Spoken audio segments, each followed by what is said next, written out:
ও দিদি, চাঁদ উঠে গেছে গো। বড় বৌমা, আজ ভোরে সব থেকে বেশি পেট পুরে তুমিই খেয়েছো, আর তুমি সব থেকে বেশি উতলা হচ্ছ চাঁদ দেখার জন্য। খিদে পেয়েছে? না না না দিদি, আমি তো এমনিই বলছিলাম। কাজগুলো আগে করো। একে তো আমার স্বামী শহরের বাইরে আছে, ফোনে ব্রত ভাঙতে হবে, তার উপরে খুব জোরে খিদে পেয়েছে। চাঁদ উঠলে সেটাকেই রুটি ভেবে খেয়ে নেব।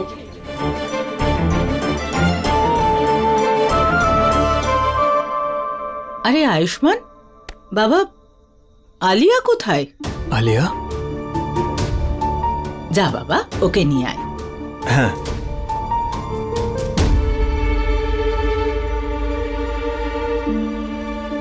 আরে তোমরা কেউ গুড্ডি মাসিকে দেখেছো? ওনারও তো ব্রত আছে। না তো, না দিদি, আমিও ওনাকে দেখিনি। আমার তো এত খিদে পেয়েছে, চারিদিকেই শুধু চাঁদ দেখছি। না, দেখিনি। গুড্ডি মাসি আবার কোথায় গেল? আমি তো ওনাকে বলেছিলাম মিশোকে নিয়ে আসার কথা, নিজেই দেখছি এখন উধাও। যাই কি একবার দেখি। আমি গিয়ে খুঁজে নিয়ে আসছি।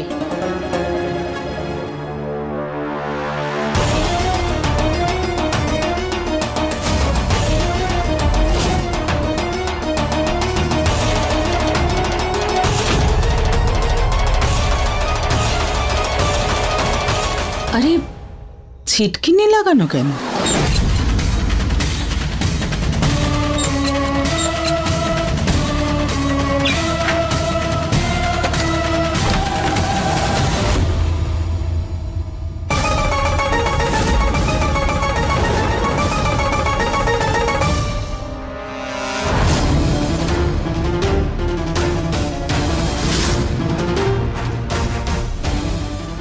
আমাকে ছাড়া গয়নার ব্রত কি করে সম্পূর্ণ করবে? গয়নাকে তাড়াতাড়ি খুঁজে বের করতে হবে।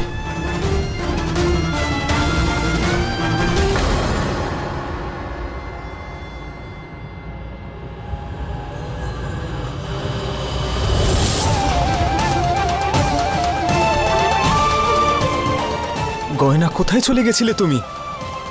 তুমি কি জানো আমি তোমাকে কত খুঁজেছি? আর এখন এখানে এসে বসে রয়েছো।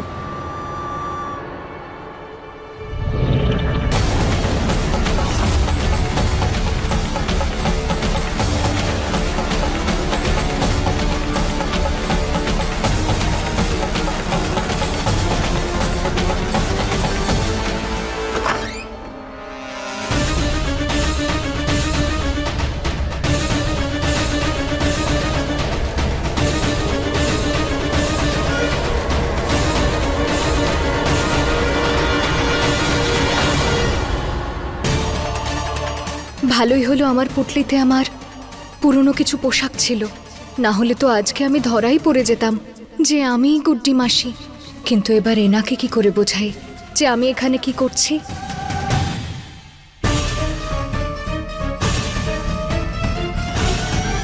এই মেয়ে, তুমি এখানে কি করছো? সাহস কি করে হলো এই বাড়িতে ফেরার? আর তুমি গুড্ডি মাসির ঘরে কি করছো? বোবা হয়ে গেছো নাকি? উত্তর দাও, কি করছো এখানে? আসলে আমি ব্রতর পুজোর জন্য এখানে এসেছিলাম।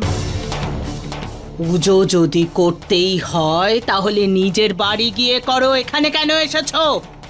আমার নিজের বাড়ি কোথায়?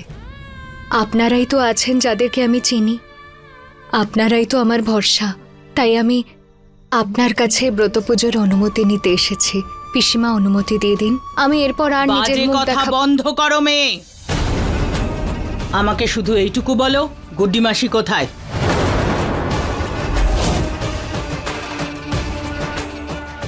গুড্ডি মাসি? কে গুড্ডি মাসি? আরে যার ঘরে তুমি দাঁড়িয়ে আছো সেই গুড্ডি মাসি।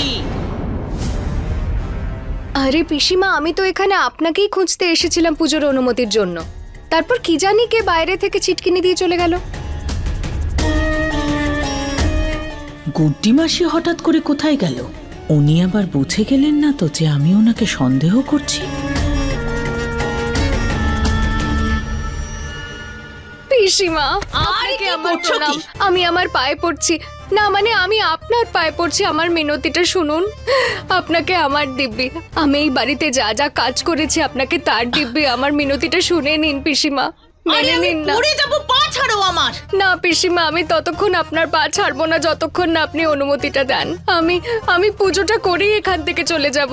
আমি কথা দিচ্ছি, আমায় অনুমতি দিয়ে দিন, আমায় অনুমতিটা দিন।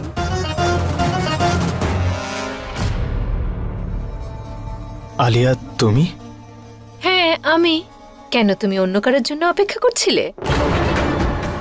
না না, আমি তো তোমাকে খুঁজতে এসেছিলাম।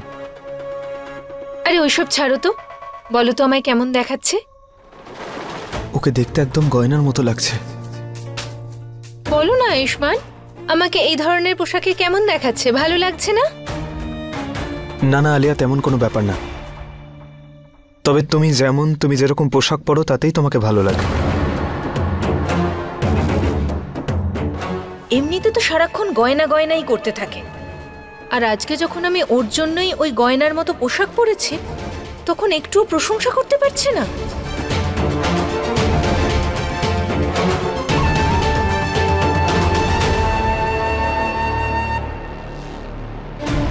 যদি তুমি বুঝতে যে গয়নার পোশাক ওর পরিচয় নয়, গয়নার সরলতাই ওর সব থেকে বড় গয়না, যা ওকে সবার থেকে আলাদা করে দেয়। কিন্তু জানি না এখনো কোথায় আছে। চলো, সবাই অপেক্ষা করছে। হ্যাঁ পিসিমা, পিসিমা আমাকে অনুমতি দিয়ে দিন। কি জানি গুড্ডি মাসি কোথায় গেল, ওকে খুঁজতে হবে। তার উপরে গয়না আবার পা ধরে পড়ে আছে। কি যে করি, আগে একে সামলাই। পিসিমা আমি কথা দিচ্ছি আমি চলে যাব। আপনাকে পিসিমা হওয়ার দিব্যি। না মানে আপনাকে এই বাড়ির গুরুজন হওয়ার দিব্যি। আমায় অনুমতিটা দিয়ে দিন পিসিমা। একদম চুপ, নাও ওঠো। সত্যি আমি পুজো করতে পারবো পিসিমা? পুজো করো, যা ইচ্ছে তাই করো, আমাকে পাগল করো না। আমাকে গুড্ডি মাসিকে খুঁজতে হবে, বুঝেছ? পিসিমা আপনাকে প্রণাম। পিসিমার থেকে তো বেঁচে গেলাম, কিন্তু ইনি তো গুড্ডি মাসিকে খুঁজতে চলে গেলেন। সে যাই হোক, আমি প্রথমে পুজোটা করে নিই, আর আলিয়ার কাছ থেকে আমার শাড়ি আর নকল চুল নিতে হবে, আর তারপর ভাবা যাবে যে গুড্ডি মাসির কি করা যায়।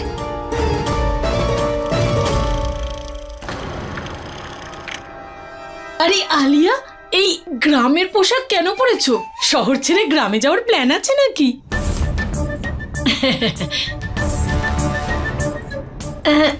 আমি বলছিলাম যে তোমাকে খুব সুন্দর লাগছে, গ্রামের পরীর মতন। আর একটু পরেই চাঁদ দেখতে পাবো আমরা, তারপর সবাই মিলে পুজো করব। কিন্তু আমাকে ছাড়া কি করে হবে পুজো?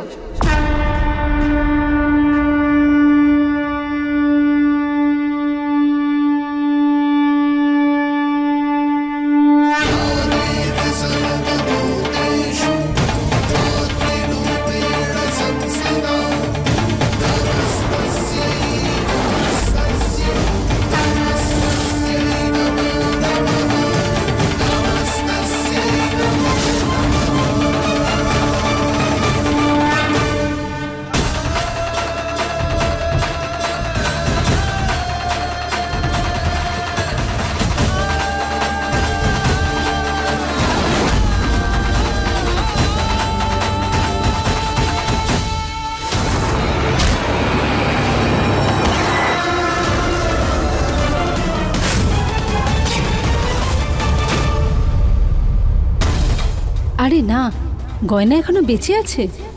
এই জন্যই তো ঠাকুরমশাইয়ের ভবিষ্যৎবাণী সত্যি হচ্ছে না। এই জন্য তো আজও আলিয়া আর আয়ুষ্মানের বিয়েতে বাধা পড়ছে। আরে এ তো পুরো হেঁটে চলে বেড়াচ্ছে। এখন উর্বশী আর আমাকে 1 টাকাও দেবে না। আমার সোনার ডিম পাড়া মুরগি উড়ে গেছে।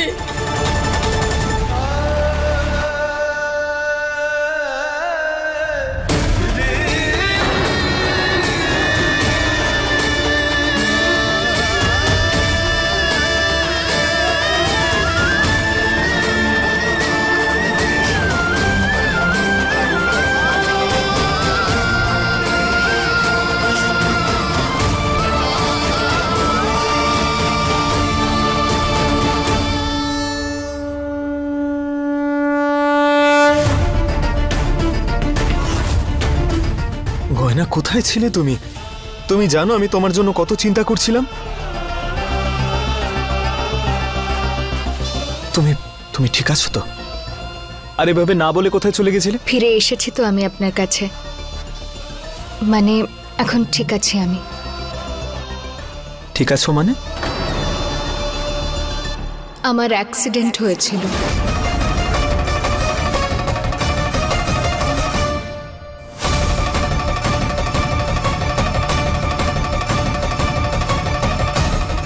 অ্যাক্সিডেন্ট? কখন, কিভাবে? আপনি চিন্তা করবেন না, এখন আমি সম্পূর্ণ ঠিক আছি। আর এবার আমায় অন্য কাউকে ঠিক করতে হবে।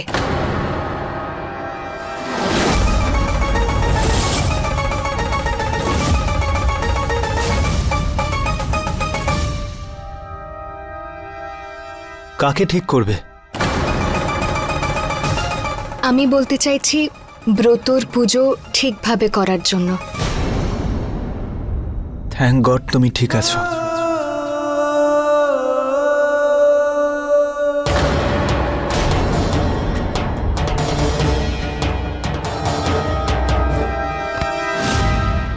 তুই যেমনই থাক, তাতে আমাদের কিচ্ছু যায় আসে না।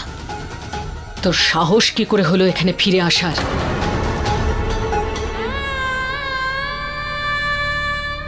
আমি নিজের স্বামীর সঙ্গে এই ব্রত পালন করতে এসেছি। স্বামী? তোমার স্বামী এখানে?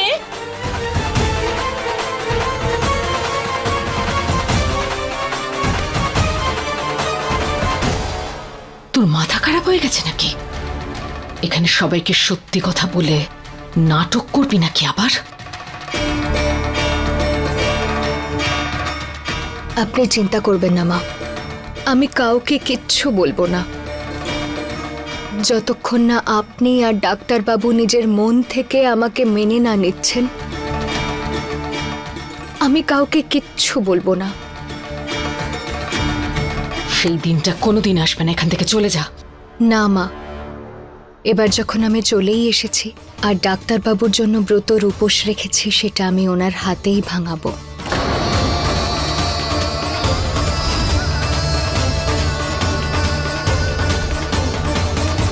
আরে তোমরা দুজনে ওখানে কি করছো? আরে বের করে দাও ওই গয়নাকে। যখনই দেখো কিছু না কিছু বাহানা বানিয়ে এই বাড়িতে চলে আসে। না, আমি কোথাও যাব না। আমাকে পিসিমা পুজোর জন্য অনুমতি দিয়েছেন, তাহলে আমি সেটা করেই যাব।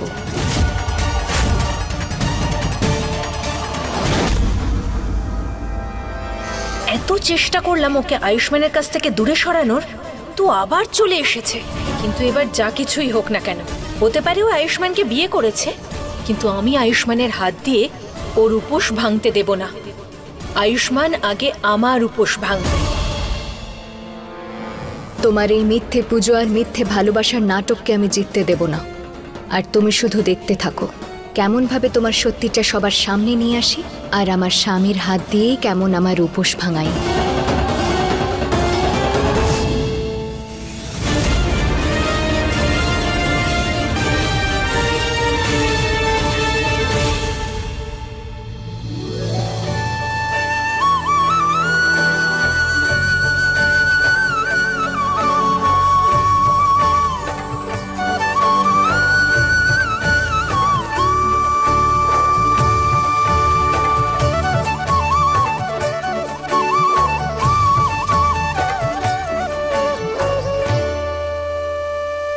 যেভাবে ওই আন্টিকে শিক্ষা দিয়ে ওনার জামা কাপড় স্টোর রুমে লুকিয়ে রেখেছি, সেভাবে এই গয়নাকেও শিক্ষা দিতে হবে।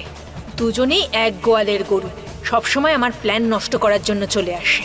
যতই আয়ুষ্মান আর গয়নাকে জোর করে বিয়ে দেওয়া হোক না কেন, আমি আয়ুষ্মানকে ওর উপোস ভাঙতে দেব না।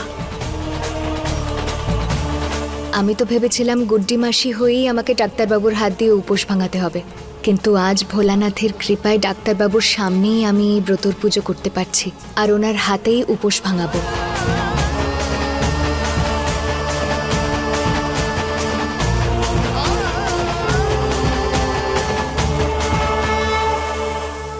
আমি জানতাম গয়না ব্রত পালন করবে। তুমি এগুলো আগে থেকে জানতে?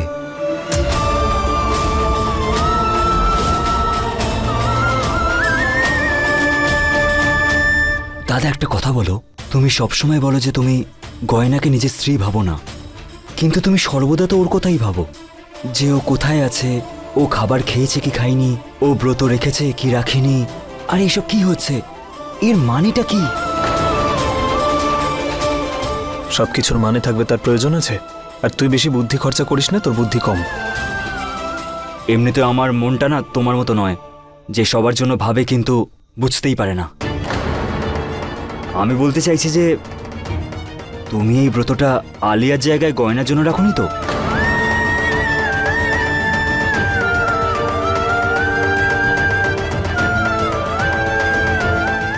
যা তা, আমি তো চাইতামও না গয়না আমার জন্য ব্রত পালন করুক। আমি কি জানতাম নাকি গয়না এখানে আসবে আর আমাকে দিয়ে ব্রত ভঙ্গ করাবে? আচ্ছা এই ব্যাপার, প্রথম থেকেই গয়নার ব্রত ভাঙার প্ল্যান করে রেখেছো। তুই না মার খাবি আমার কাছে, যা খুশি বলছিস।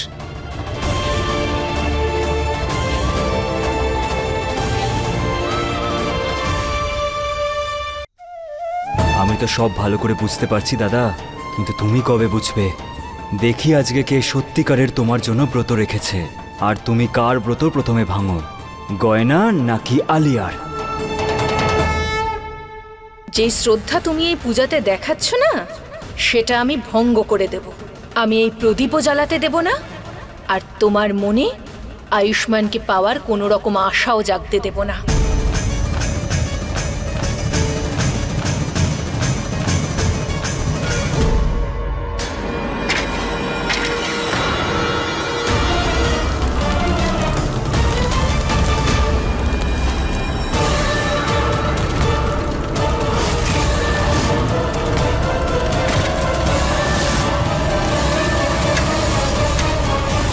আলিয়া, আরে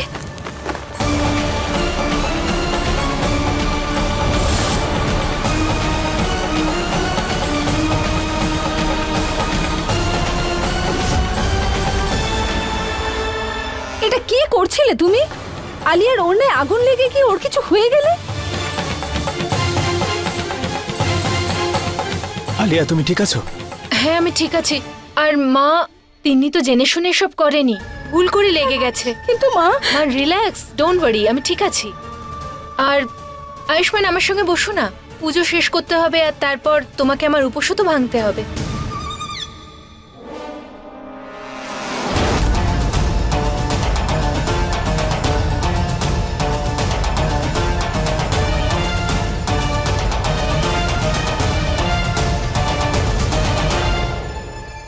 দিদি, গুড্ডিমাসি এভাবে কি করে উদাও হতে পারে? আমি কি করে জানবো রাঘব? সারা বাড়ি আমি খুঁজলাম, কোথাও পেলাম না। জিনিসপত্রও নেই দেখছি এখন। আমার তো সন্দেহ হচ্ছে উনি গুড্ডি মাসি ছিলেন নাকি অন্য কেউ ছদ্মবেশে এসেছিল।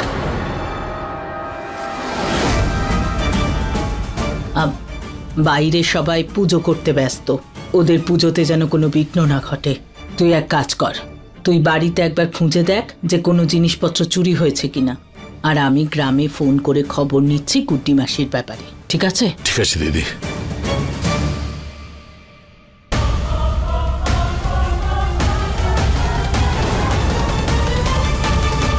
ও জান মামা, তাড়াতাড়ি ওঠো না, খিদেতে আমার পেটে ইঁদুর নয় হাতি দৌড়চ্ছে। কোথায় আছে?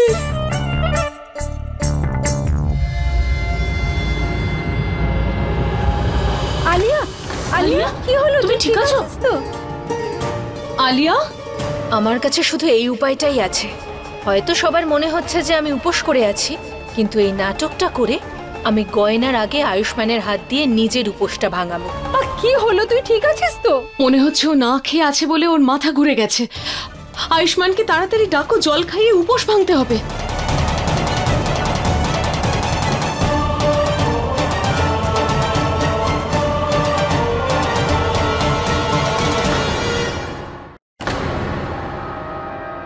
জল খাও। ঈশান, তুমি? আয়ুষ্মান কোথায়? আয়ুষ্মান আবার গয়নার সঙ্গে নেই তো? না, আয়ুষ্মানকে ডাকো। আমি ওর হাত থেকেই জল খাবো, ওর হাতেই আমার উপোস ভাঙবো। হ্যাঁ, ও একদম ঠিক বলছে। আমি ওকে ঘরে নিয়ে যাচ্ছি, কিছুক্ষণ বিশ্রাম নিলে ওর ভালো লাগবে। ঠিক আছে?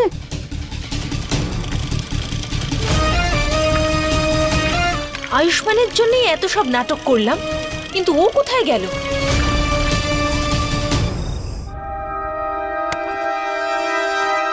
কোথায় চলে গেছিলে তুমি? না তোমাকে ফোনে পাচ্ছিলাম, না কোথাও খুঁজে পাচ্ছিলাম। তোমার অ্যাক্সিডেন্ট হয়েছিল আর তুমি আমাকে বলোনি। আপনার তাতে কি? মরে তো যাইনি আমি, বরং মরে গেলেই ভালো হতো। যখন আমাকে এই বাড়ি থেকে বের করে দেওয়া হচ্ছিল তখন তো কিচ্ছু বলেননি আপনি। তাহলে এখন কিসের ভাবনা আপনার?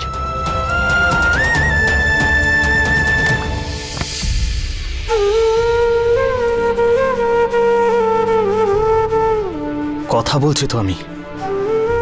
পালানোর চেষ্টা করছো কেন? কারণ আমি আপনার সঙ্গে কথা বলতে চাই না। যেতে দিন আমাকে। তোমার এই জেদ তুমি কবে ছাড়বে বলো তো? সারাক্ষণ শুধু লাফিয়ে বেড়াচ্ছ, আমার কথা শোনো না কেন তুমি? আপনি শোনেন আমার কথা? আমি আপনাকে কতবার বোঝানোর চেষ্টা করেছি। আলিয়া মিথ্যে বলছে, ঠকাচ্ছে। গুড্ডি মাসিও আপনাকে বোঝানোর চেষ্টা করলো যে ও হাঁটতে পারে, কিন্তু আপনি ওনার কথাও শোনেননি। তাহলে আমি কেন আপনার কথা শুনবো? এক মিনিট, তুমি কি করে জানলে গুড্ডি আন্টি আমাকে কি বলেছে? তুমি কি করে চেনো ওনাকে?